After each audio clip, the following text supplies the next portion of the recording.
Ano ho bang napanaginipan niyo kasi? Magnus,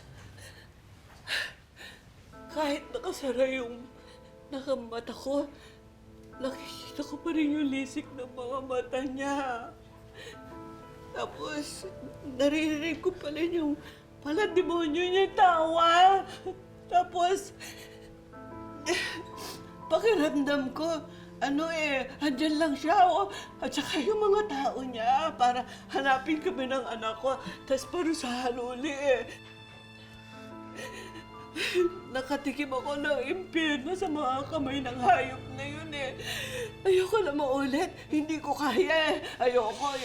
Hindi ko kaya. Nakinig ko kayo sa akin kung binubulabog ko kayo ng demonyong Magnus na yan sa bangungot niyo. Ako po yung magiging guardian angel niyo. Hindi po ako natatakot sa kanya. Ipaglalaban ko kayo. Bexman, wala akong bawian niya. Nandito lang po ako para sa inyo.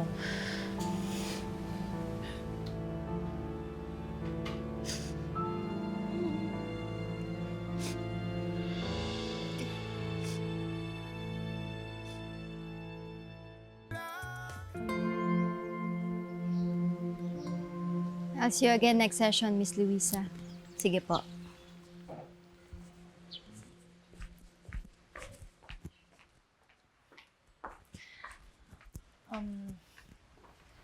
Dok, kamusta po si nanay?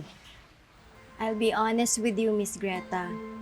Although may konting progress ng pasyente, kailangan pa rin magtuloy-tuloy ng cognitive behavior therapy na ginagawa namin. With each session, binabalikan namin yung mga traumatic events na nangyari sa kanya. Tsaka ko siya tinuturuan kung paano mag-cope sa distress. Sa isang PTSD patient na katulad ng nanay mo, hindi talaga maalis yung trauma.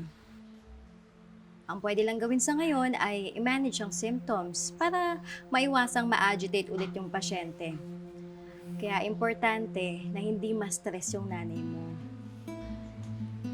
Sige, Dok. Magpapaka-good girl muna ako kay nanay kapag kaharap ko siya. Dapat bawal ang nega, di ba? Para bongga. Hindi lang yun. Kailangan maiwasan niyo rin na makakita o makarinig ng mga bagay na makakapagpa-remind sa kanya ng mga pangit na experiences niya. Kasi pwede rin yung maging trigger ng PTSD niya. Eh, Dok, ano po bang dapat kong gawin para makalimutan niya ho yung mga ganong bagay? Marami. Pwede kang magpatugtog ng favorite music niya. Pwede mo rin siyang sabayan sa mga stress-relieving exercises niya. Or pwede mo rin siyang bigyan ng mga bagay na nakakapagpasaya sa kanya dati.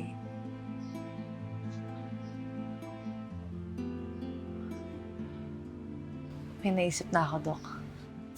Buti na lang beauty and brains talaga ako. Sure bull po ako na magugustuhan niya po yun. Ano yun?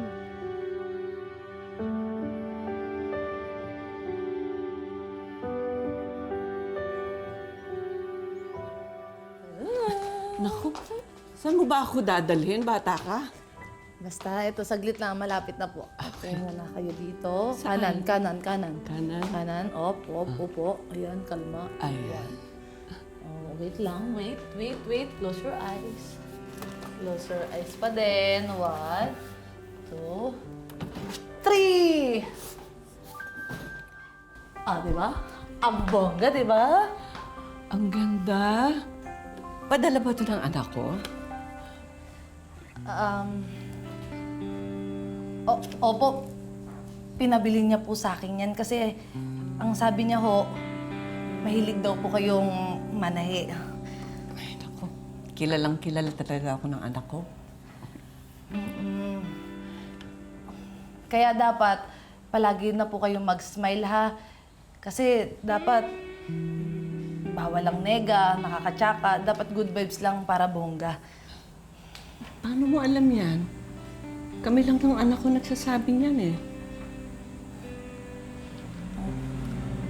Ang totoo kasi niyan, Ang pwede lang gawin sa ngayon ay i-manage ang symptoms para maiwasang ma-agitate ulit yung pasyente. Kaya importante na hindi ma-stress yung nanay mo. ano po kasi 'di ba, madalas ko po siya nakakasama tapos yung expression ba niya palang nahahawa na ho ako eh.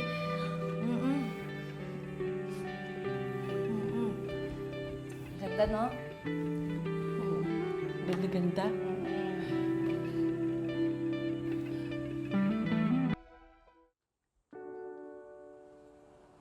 Oh. Pahinga-pahinga din po pag may time. Kanina pa po kayo may ginagawa dyan, ah. Kailangan nyo na pong kumain para makainom na po kayo ng gamot. Salamat ha. Na-miss ko kasi yung ganito eh. Alam mo ba, tuwing nananahi ako, para ako nasa sarili kong mundo. Ano po ba yung ginagawa nyo? Ay, ito, damit. Ito oh. Ganda. Ganito. Aray.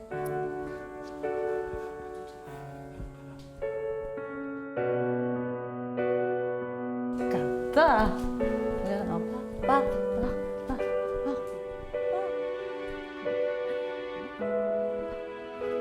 Ay, parang pang casual wear to ng mga pang-portion sa pageant, ah.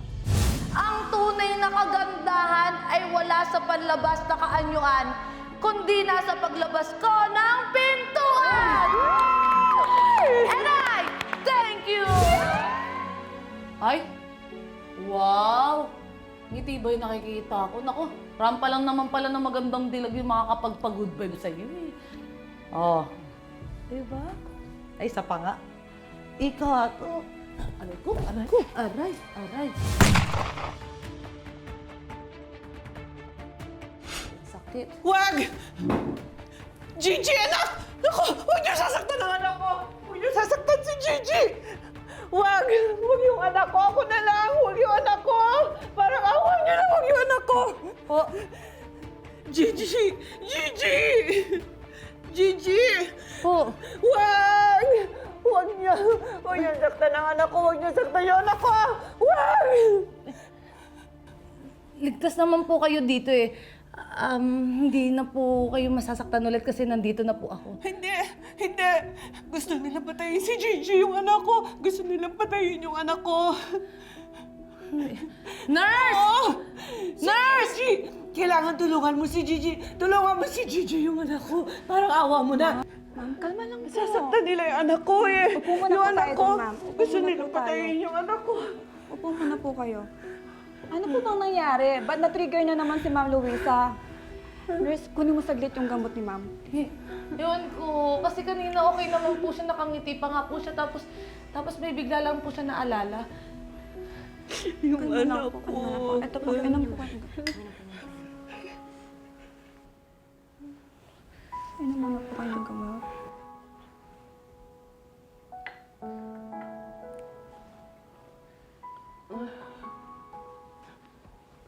Parang awa mo na.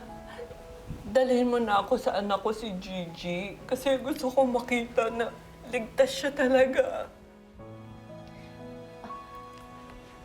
Hindi pa kasi po pwede eh.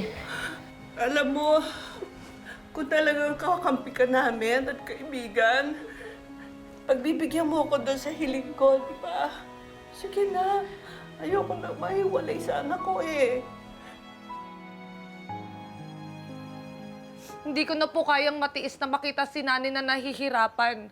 Gagawa po ako ng paraan para sabihin sa kanya na ako si Gigi. You can't do that. Gusto mo bang lumala ang kondisyon ng nanay mo? She's still in therapy. Hindi pa siya gaanong magaling, so huwag kang magmadali. Eh, gano'n pa katagal? Tita, miski yung doktor hindi na alam yung isasagot eh. Tita, hindi ko na kayang makita si Nanay na nanginginig sa takot. But how sure are you na makikilala ka niya? Paano kung bigla na lang siya mag-snap? Gigi, if I were you, just follow the doctor's advice. At makinig ka sa amin.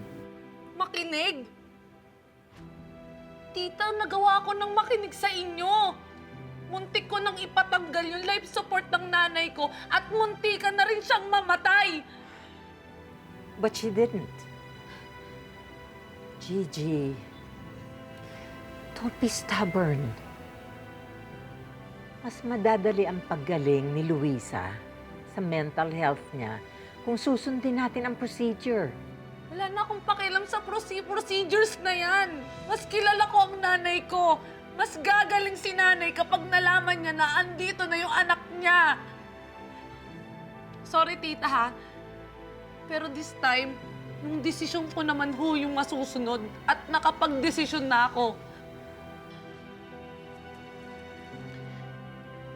Sasabihin ko na po kay nanay na si Greta at si Gigi ay iisa at ako yon, ako yung anak niya.